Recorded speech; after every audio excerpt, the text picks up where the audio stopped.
میرے آقا علیہ السلام کے دیوانوں، مغربی تہذیب کے نام پر اگر ہمیں جو ہے غلط چیز بھی دی جاتی ہے تو ہم اس کو لے لیتے ہیں اور اچھی چیز چھوڑ دیتے ہیں۔ دیکھیے آپ کو بتاتا ہوں، ہمارے یہاں کے پہلے جوان بہت طاقتور اور مضبوط ہوا کرتے تھے۔ آج کے جوان پھسپھسے ہوتے ہیں۔ پہلے کے جوان 100 کلو کی گونی بھی کمر پہ اٹھا کر کے لا کر کے رکھ دیتے تھے۔ اب تو ایسا ہے خود کا 5 کلو کا بچہ لاتے تو ہپ ہپ کرتے ہیں۔ اس کی وجہ کیا ہے؟ ہنسنے کی بات نہیں، صرف مغربی تہذیب کا نقصان بتا رہا ہوں۔ میرے آقا علیہ السلام کے دیوانوں، پہلے آپ کی غذا کیا تھی پتا ہے؟ پہلے آپ کی غذا آپ گڑ کھاتے تھے۔ پہلے آپ کی غذا کیا تھی؟ آپ جو ہے وہ روٹی کھاتے تھے۔ آپ کی غذا پہلے کیا تھی؟ آپ کھجوریں کھاتے تھے، آپ زیتون کھاتے تھے۔ لیکن اب آپ کی غذا کیا ہے؟ مغرب نے آپ کے ہاتھ میں پیزا پکڑا دیا تو اب آپ پیزے کے چکر میں پیزے کے چکر میں پڑ گئے۔ اب آپ یہ کہتے اپنے کو یہ نہیں چلتا، اپنے کو تو یہ چلتا ہے۔ آپ کو نہیں پتا اس کا نقصان کیا ہے۔ مغرب آپ کو ہر اس طرف لے جاتی ہے۔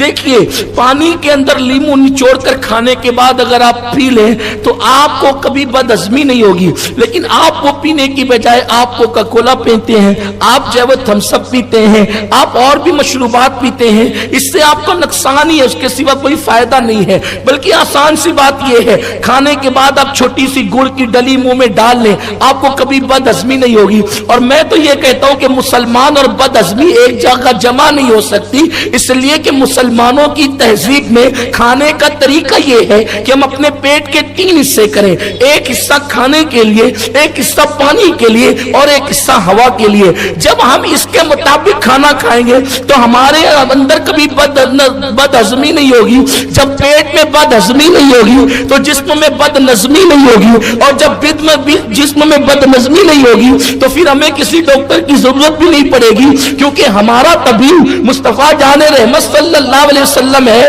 آپ نے کبھی سنا ہوگا کہ ایک شخص مدینہ منورہ پہنچا اور اپنی ساری ڈگریوں کے ساتھ پہنچا تاکہ میں مدینہ منورہ کی بڑی بستی کو کور کروں اور یہاں پر میں لوگوں کا علاج کروں۔ تو پھر کیا ہوا؟ وہ بہت دن تک کے وہاں رہا اور رہنے کے بعد اس کے پاس کوئی آیا ہی نہیں، کوئی مریض اس کے پاس پھڑکا ہی نہیں۔ تو وہ لوگوں سے پوچھنے لگا، بھائیو آخر میرا دوا کھانا، میرا مطلب یہاں نہیں چلتا۔ تو اس نے کیا، لوگوں نے کہا یہاں تیرا مطلب چل بھی نہیں سکتا، اس لیے کہ جہاں نبی کے غلام ہے وہاں پر بیماری نہیں ہے، وہاں بیماری نہیں ہے۔ تو کہا کہ کیوں آپ لوگ بیمار کیوں نہیں پڑتے؟ تو ان لوگوں نے فرمایا ہم اپنے محبوب کی سنت کے مطابق کھاتے ہیں، جب بھوک لگتی ہے تو دسترخوان پہ بیٹھتے ہیں اور ابھی بھوک باقی ہوتی ہے تو دسترخوان سے اٹھ جاتے ہیں، یعنی بھوکے بیٹھ کر بھوکے اٹھ جاتے ہیں، اس لیے ہم بیمار نہیں پڑتے۔